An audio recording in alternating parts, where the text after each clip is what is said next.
Thank you for everyone who is joining today. Just a few quick notes. We will keep all questions until the very end of the presentation.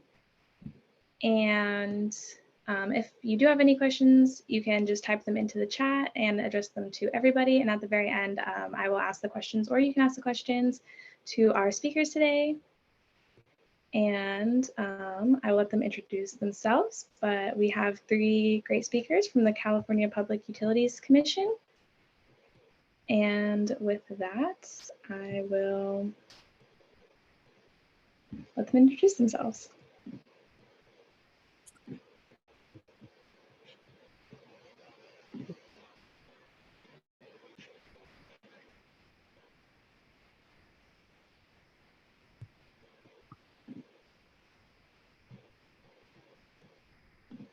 Great. Can everyone hear? Hopefully everyone can hear me. So good morning, UC Davis. I'm Lee Palmer. I'm the Director of the Safety and Enforcement Division within the California Public Utilities Commission. Today, I am joined by my program managers, Nika Kjensli and Noll, who will discuss the specifics of their individual branches, priorities, and responsibilities a little bit later in the presentation. As a UC Davis alumni, I'm the class of 2002. I would like to thank you all for the invitation to come speak to you today about the critical work and that Safety and Enforcement Division does. Safety and Enforcement Division, otherwise known as SED, performs to ensure safe and reliable utilities to the consumers of California. So today, I will focus on the CPUC's safety and enforcement, safety oversight, wildfire mitigation oversight, utility-involved wildfire investigations, and strengthening safety standards. A key and unique aspect of the CPUC's work is that SED staff is delegated the authority to issue citations of up to $8 million, and the CPUC may issue higher shareholder-funded penalties through CPUC orders. And I'm happy to go into some details later, so if there's some questions about that. Next slide, please. So the California utilities continue to be faced with significant and sometimes catastrophic service interruption and wildfire risk resulting from climate change and extreme weather. In the Safety and Enforcement Division, we have the responsibility to audit, investigate, and regulate the construction, maintenance, and operation of California's regulated electric, communication, and natural gas facilities, and to ensure investor-owned utilities are adequately prepared and responsive to current needs and our changing environment. Next slide, please. In order to accomplish this mission, SED performs scheduled audits that ensure that utilities are operating in accordance with state-mandated general orders and public utility codes. Additionally, SED investigates utility-involved incidents such as wildfires, electric generation, unplanned outages, and other system failures, and that's just a few examples. SED has the ability to issue enforcement actions at various levels, depending on the infractions discovered or the gravity of the violations themselves. So as an example, the CPUC, through SED as well, has issued 11 enforcement orders, notices of violations, penalties, citations, consent orders. As you can see, there's many flavors of enforcement, many related to wildfires and safety incidents. And since July 19th of just 2019, so within the last 5 years, about $3 billion in penalties have been paid by the shareholders. Next slide, please. So mission actions. In order for SED to complete its mission, it does not and cannot operate in a silo. And that's one way that SED has really grown over the years. When I first joined the PUC and SED in 2016, it very much did operate in a silo, and that led to us missing potential violations, but also working inefficiently. So SED and its staff collaborate both with internal and external partners on a multitude of disciplines and concerns facing California utility consumers. In recent years, the state of California has taken steps to improve the framework to mitigate the threat of wildfires and unplanned outages. This includes the creation of the Department and Resources Agency, or OEIS, Office of Electric Infrastructure Safety. also known as energy safety, which reviews and evaluates the utility wildfire mitigation plans. The CPUC partners with OEIS by reviewing wildfire mitigation costs, developing risk-based policy, and strengthening regulations and enforcing safety standards. Additionally, we have partnered with the California Department of Forestry and Fire Protection, also known as CAL FIRE, and the California Governor's Office of Emergency Services, Cal OES, with memorandums of understanding, the goal of which is to allow our agencies to more effectively share information, coordinate during emergencies, and forecast future resource requirements. Next slide, please. So the Safety and Enforcement Division is made up of 3 branches and an administrative support section that essentially handles, getting protective equipment and setting up training and handling the budget side of it. GSRB, or the Gas Safety and Reliability Branch, regulates our state's natural gas operators, such as SoCal Gas, Southwest Gas, and certain parts of SDG&E and Southern California Edison and Pacific Gas. Electric Safety and Reliability Branch oversees regulated electric utilities, grid infrastructure, power generation facilities, and telecommunication facilities. And our newest branch, the Wildfire Safety and Enforcement Branch, is a product of California Public Utilities Commission recognizing our changing environment and the increased risk utility-caused wildfires bring. This branch also oversees public safety power shutoffs, as well as other ongoing wildfire mitigation efforts being implemented by the electric utilities. Next slide, please.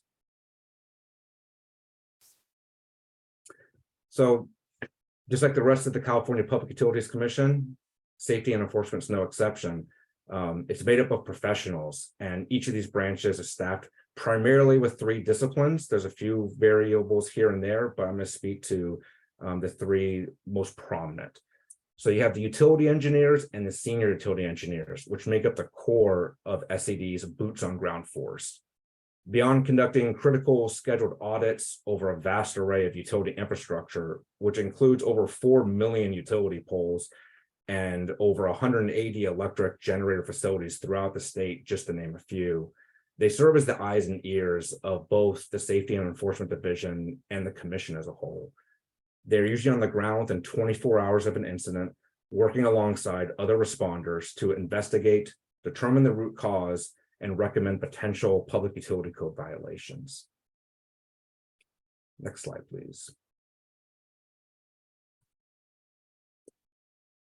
So with this critical staff in place, SED continues to prioritize utilities' accountability to operate in accordance with Commission general orders and public utility codes. This means that SED works tirelessly to update its operating procedures, enhance its skill sets, and remain adaptable to an ever-changing industry best practices, safety standards, and anticipate both current and future risk. As an example of this, SED is moving towards becoming subject matter experts in the areas of renewable energy sources, like wind and solar, as well as providing effective oversight to battery storage facilities, which is already seeing a significant growth rate within California. Next slide, please. And at this time, I'm going to hand the presentation over to Nika Kjensli, who's the program manager for the Electric Safety and Reliability Branch within SED. Good morning, everyone. I want to make sure you all can hear me. As Lee said, I'm the program manager of the Electric Safety and Reliability Branch, otherwise known as ESRB. My branch is made up of about 40 individuals, specifically utilities engineers and utilities specialists. And we're spread across the state. We have 3 main offices, one in San Francisco, one in Sacramento, and one in Los Angeles area. And the reason for that is really to spread our engineers to be able to respond rapidly to incidents that happen in local areas and not have to spend a lot of time traveling to those various areas. So the main goal of ESRB is that we do enforce the CPUC's rules and regulations to ensure that these power plants and utility companies that we mentioned, Pacific Gas and Electric, Southern California Edison, some of the smaller ones like Bear Valley, and San Diego Gas and Electric, but they operate a safe and reliable electric and communication infrastructure system in California. We do this primarily through scheduled audits. That's something that we do at the beginning of every year is we create a list of audits. This includes the CIP communication infrastructure providers, electric facilities and generation facilities that include power plants and renewables. We create a scheduled audit at the beginning of the year of the plants that we want to visit and the facilities that we want to look to investigate. And then we also respond to reportable incidents or investigations that have been reported to us by the utilities through our web portal. We also do look at other system problems and we advise the CPUC on these matters. We do, as I mentioned, we operate, these are the 6 utilities that we oversee and we have regulatory authority over. Next slide. So this is a map of the 191, actually it's been updated, generation facilities that we have on our list of plants and within our jurisdiction to audit. As you can see, they include solar, natural gas. There's some once-through cooling facilities, mostly located in Southern California, wind and geothermal. And as we mentioned this year, and we've really been like ramping up our knowledge and our capabilities in the energy storage sphere. And those are going to be added to our portfolio in the coming years as more of those facilities come online. Next slide, please. This is just a link to that. This is a map that's accessible on our website and it's interactive. So I encourage you all, if you have a copy of this presentation, to take a look at it. You can kind of check out some of the features of the different facilities we've looked at and some of the results of. In addition to that, some of the results of our audit and our audit reports are posted on our website. Next slide.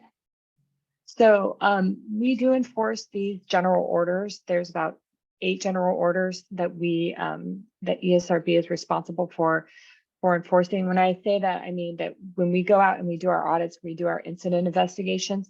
These are the specific general orders that we're referencing, as well as Public Utilities Code, to ensure that the utilities are maintaining a safe and reliable system. Their system is in compliance with these rules. And when we find infractions or situations in which they aren't, this is where we can come in and issue either a staff citation or some other sort of corrective action for the utility to take in order to remedy and make sure that they're in compliance with these general orders. The biggest one that a lot of times we're pulling up on is GO 95, General Order 95. That has to do with our above ground electric and communications facilities. And then another one that's related specifically to the generation facilities is GO 167B. And that ensures operations and maintenance standards for these facilities. So our action plan for 2023-2024, because we do work on a fiscal cycle, is we do have, as I mentioned earlier, we do at the beginning of the fiscal cycle year set out, work with our team. I work with my managers, really set out an audit schedule for the upcoming year. So we plan these audits. We send about 1 to 2 engineers out into the field to do this work, and it takes them about a week. So, and it's pretty detailed. And then what happens is they come back after they've done their due diligence and been at the facility for about a week. They come back, they look at if there's any issues that they noticed while they were in the field. They draft an audit report. We send the results to the utility of where they were not in compliance with the specific general order, and it kind of leads to a back and forth until those issues have been resolved. But we do have about 26 planned electric generation audits for the coming year, 36 CIP audits, and then about 64 planned electric facilities. And this can include transmission, distribution, and substation facilities. We also, in the meantime, in between these scheduled audits, we're always investigating electric safety incidents. This could be related to outages, unplanned outages. It could be with down poles, with customers having issues with their service. There's also customer complaints. And as well as whistleblower complaints.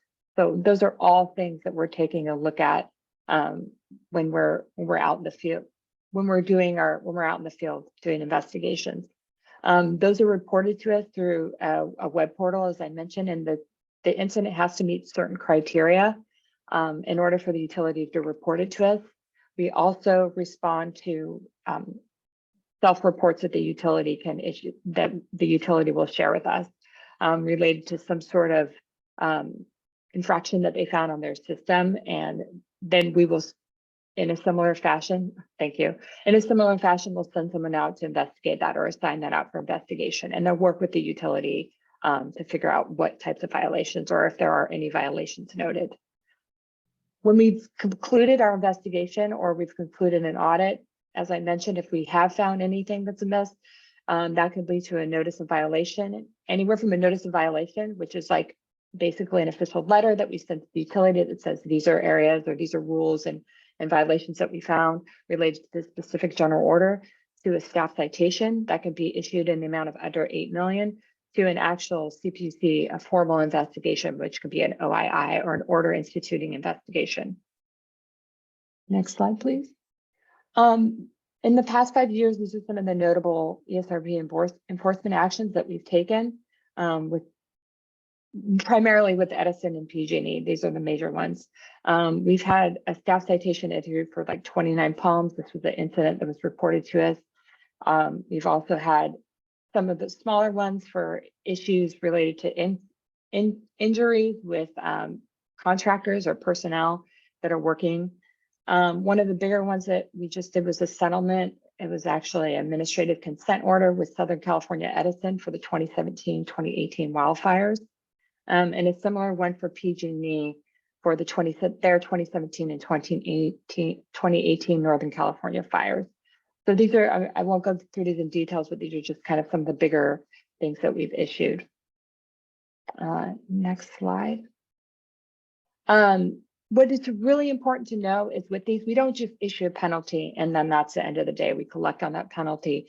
It's really a mix of when we're doing these, when we're issuing any sort of enforcement action, they're going to mix of either a corrective action plan from the utility that says these are the steps we're going to take to remedy the issue that was found, to an actual penalty or a fine. And then as well as some of these bigger ones that we've done, like these administrative consent orders, have been, there's been basically assignments and there's been safety measures that have been put in place to enhance the utility system, to enhance their community engagement, to remedy the issues that were found within their system, and to make things basically better going forward. So there's a lot of different actions that come out of it. It's not just punitive. We really do engage on multiple levels with the utilities over time to make sure that their system is the safest and most reliable it can possibly be. So I think that's a really important takeaway from that, is it's not just issuing a penalty and, you know, that money being converted back to the general fund. There's also funds too that go towards just the general community and enhancing the services that that community provides in relation to the utility, their relationship with the utility, and some of the ills that the utility brought about through these, in this case, for some of these wildfires. The other thing is we really make sure that if there's anything amiss within their system, like in the example of the Kincaid Fire ACO, that we created a permit disallowance for cost recovery for these removal of abandoned and potentially hazardous transmission lines. So again, going back to the reliability and ensuring and enhancing the safety of their systems throughout. Next slide. Oh, I'll now turn it over to Tony Noll. Good morning. Thank you for the opportunity to speak today. Just to some background, I've been with the CPUC since 2019. I came in as the program manager for the Wildfire Safety Enforcement Branch. Again, as it says here, our primary focus is on public safety power shutoffs and conducting wildfire investigations. But there are new, and I'll cover one of them, new new strategies and wildfire mitigation measures that utilities are employing that also fall under my branch. We also, as Nika's group does, we recommended draft enforcement actions related to PSPS or wildfire investigations. And again, the branch is relatively new, as Lee mentioned, basically was stood up in spring of 2020. And we established a dedicated section for public safety power shutoffs in just this last year in 2022. The branch consists of the same thing Lee mentioned: senior utility engineers, and public utility regulatory analysts, along with 2 supervisors and myself, for a total of 15 staff. Next slide, please. This is the, excuse me, the high fire threat district map that the CPUC created. It was created in 2019. It was adopted.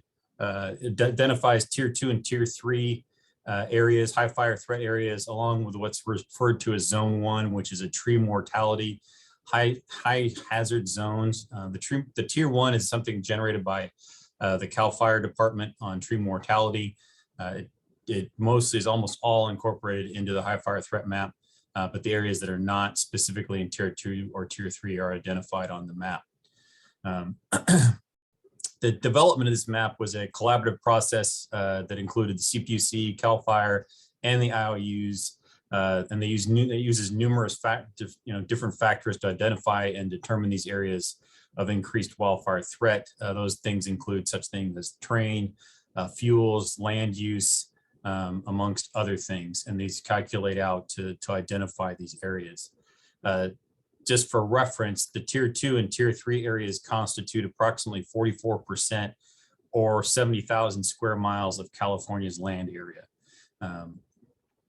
The map is reviewed for changes regularly. It was last updated, as it shows here, in March of 2021. As climate change and other things impact these areas, it's reviewed and updated as needed. What this map does is it requires is those tier 2 and tier 3 areas have more stringent CPUC regulatory requirements for fire prevention, and from Cal Fire, such thing as non-expulsion fuses. Traditional fuses, when they close, can issue a large number of sparks, and there's different equipment that's required to be used in these high fire threat areas to reduce the potential for ignition. The IOUs use this map as a initial basis for determining areas for potential public safety power shutoff use and other heightened wildfire mitigation measures. It's also adapting based on new wildfire mitigation strategies, equipment, and regulations as they become available, as I said. So the intent is that this is a living map. It's not updated. It's not live. It's a very detailed process to analyze new areas and determine their wildfire threats, but it is something that's looked at on a regular basis. Next slide, please.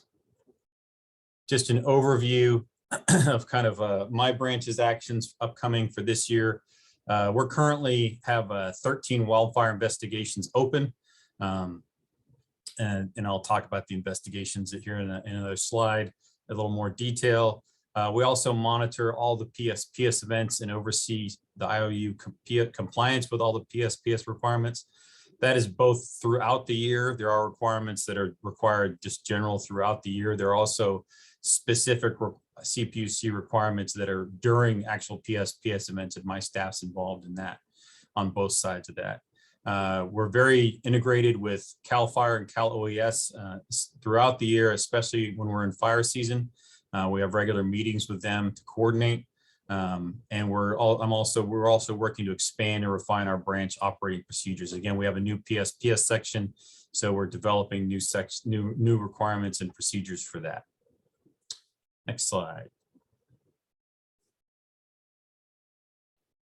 So for PSPS, for those that don't know, public safety power shutoffs, it is a proactive de-energization of identified circuits that IOUs de-energize based on forecasted weather, primarily focused on events that have high winds, low humidity, and exceptionally dry fuels, which increases the potential for catastrophic fires.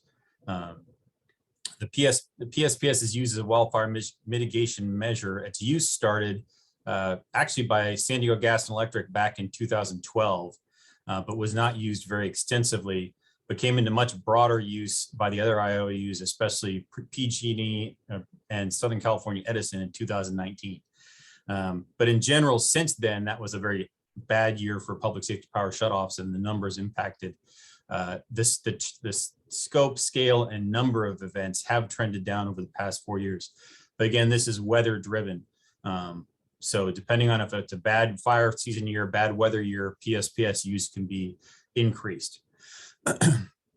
In 2018, sorry, go back. In 2018, the CPUC actually opened a dedicated proceeding into PSPS.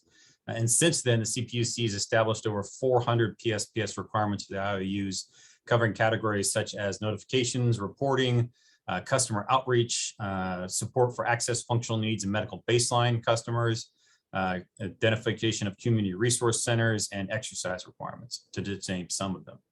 As again, I mentioned, my staff oversee IOU compliance with all these requirements throughout the year and during the events. We go so far as embedding staff in the utility emergency operations centers as needed during the events. And we also participate in all their exercises. We have, based on those guidelines and requirements, we have issued enforcement actions. We issued some for the 2022 PSPS season, totaling approximately $22 million. As you see for this last year, again, this as I mentioned, last year was a relatively good year when it comes to PSPS. Out of the 8 actual events, because utilities can actually see an event coming, notify customers, but actually not de-energize. So that's why you'll see only 3 of the 8 listed had actual de-energizations, and 6 of the 8 were for Southern California Edison. So PG&E only had 1 last year, and they did not de-energize any customers for that event. Next slide, please. Moving on to wildfire investigations. As I mentioned, we have 13 open right now. This is a list of open wildfires. My engineers investigate all the utility potentially caused wildfires. The investigations are very detailed and involved because they can, as Nika pointed out, lead to very high fines. So the investigative engineer works very closely with other agencies such as CAL FIRE or U.S. Forest Service, and our legal department and other departments that are involved in it. And as Nika pointed out, these penalties potentially from fires can lead to hundreds of millions of dollars in fines for the utilities. Our investigation is focused on whether the utility violated any of those CPUC general orders that Nika listed in her slide, not the cause of the fire. The cause of the fire is determined by a fire agency that it does the investigation, primarily CAL FIRE or U.S. Forest Service, depending on if it's state land or federal land. But it could be a local, like Orange County Fire Department, some of those. But our engineers are, like I said, very closely involved and working with those organizations as they're doing their investigations. So we're sharing information in sync. Next slide, please. A new wildfire mitigation measure, well, it's new for PG&E, is what's considered what we're calling protective equipment device settings. And as you can see on this chart, each of the utilities is calling it basically something different. For PG&E, it's enhanced power line safety settings, EPSS, fast curve for SCE, and so on. This is a reactive measure, so it's not proactive like public safety power shutoff. The utility changes the sensitivity settings in its relays to trip within, say, tenths of a second if there is a fault, compared to some normal settings may be 10 to 20 seconds, or in that range, much longer if you look at tenths of a second versus seconds and seconds. So it greatly reduces the time that an object is touching these live conductors, which decreases the potential for it to spark or ignite and fall and cause an ignition. Again, it's not proactive, so there's no forewarning issue. Notifications are not issued besides a pre-season notification from the utility that says, we're moving into fire season, EPSS could be affecting your area and such things. And where they have no idea where a particular circuit will trip. So they're in a reactive mode. So if a circuit trips, they have to immediately go out and investigate and find out what's going on.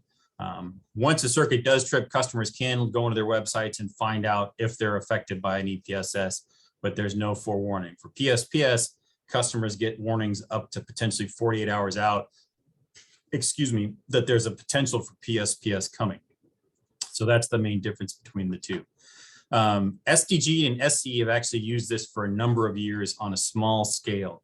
It came to much broader light, at least in the news and things, when PG&E started using it in 2021, and had a lot of outages based on that, and in 2022.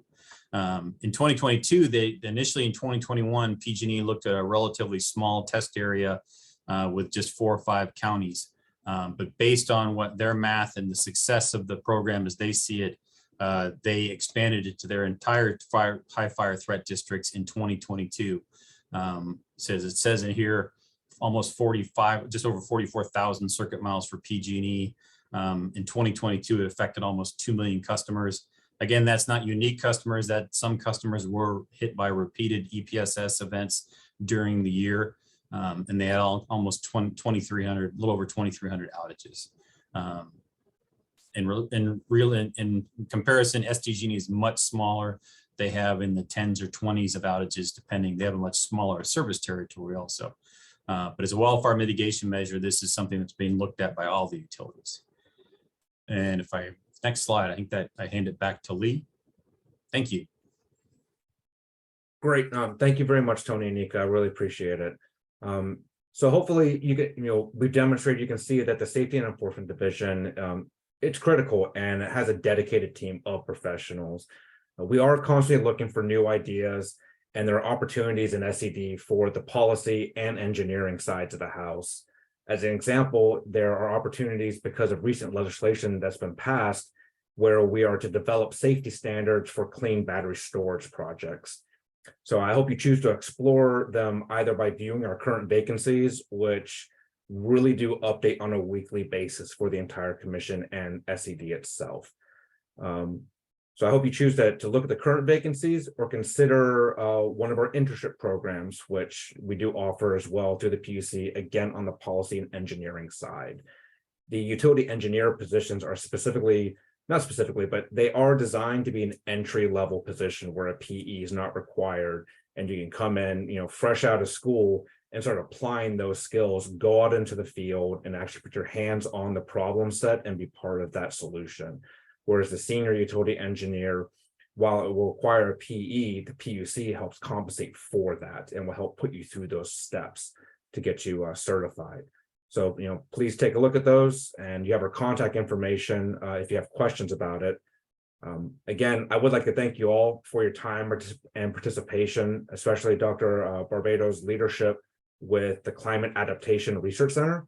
And Sophia Depew, thank you very much for supporting this webinar today. I know it's not an easy task, and it always seems to be one or two things that go hiccup on the day of. And that being said, we would be happy to do our best to address any questions you may have. The only caveat I'll say is if there's a question asked regarding an ongoing proceeding, we won't be able to speak to it. And I would remind that we are the Safety and Enforcement Division. So we are the boots on ground going out and conducting the investigations. If you have specific policy or general rate making questions, we'd be happy to take them down and direct them towards the divisions within the PUC that address them. So please don't take that as we don't want to answer the questions. I just want to keep it focused on what is in the wheelhouse of the Safety and Enforcement Division. Thank you very much. So it seems that we have, I believe, one question in the chat from John Livingston. He said, all overhead utilities should be required to use insulated wires on their poles and add equipment that can rapidly detect shorts or evidence of a broken wire. Why can't the Public Utilities Commission require this? And it's a very fair and great question. Thank you, John, for submitting it. So I'm going to address the second half first. That was in Tony's part of the presentation where he was speaking about protective equipment and device settings. So that is something that's now being installed throughout the major investor-owned utilities, where that's exactly what it's designed to do. Is as soon as there's any sort of sign that something's not right with that line, it's going to turn off. Now, there's a pro and a con to everything, and Tony did a great job of pointing that out. It could potentially lead to more outages, but through trend analysis, and this is something we're looking at, we want to see, well, how many times is that same area being hit? And that's an area that we want the utility to address in terms of system hardening.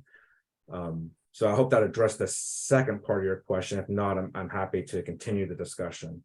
As far as the first part of the question goes, it is the utility's infrastructure, and they're responsible for operating a safe and reliable system.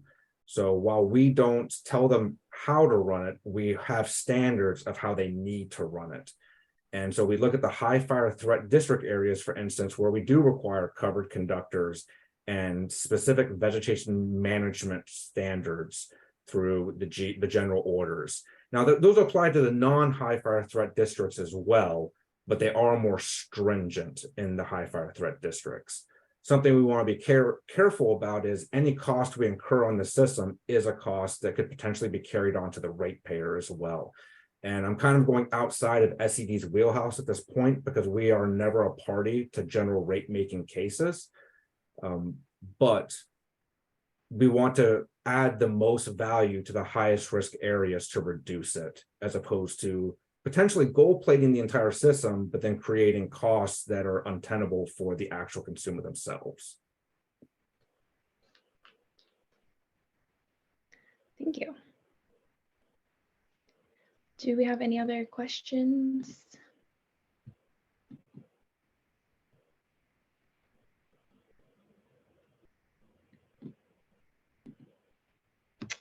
Well, I just wanted to thank you guys again so much for being here. And if we don't have any other questions, is there any last remarks you guys would like to share? Anything?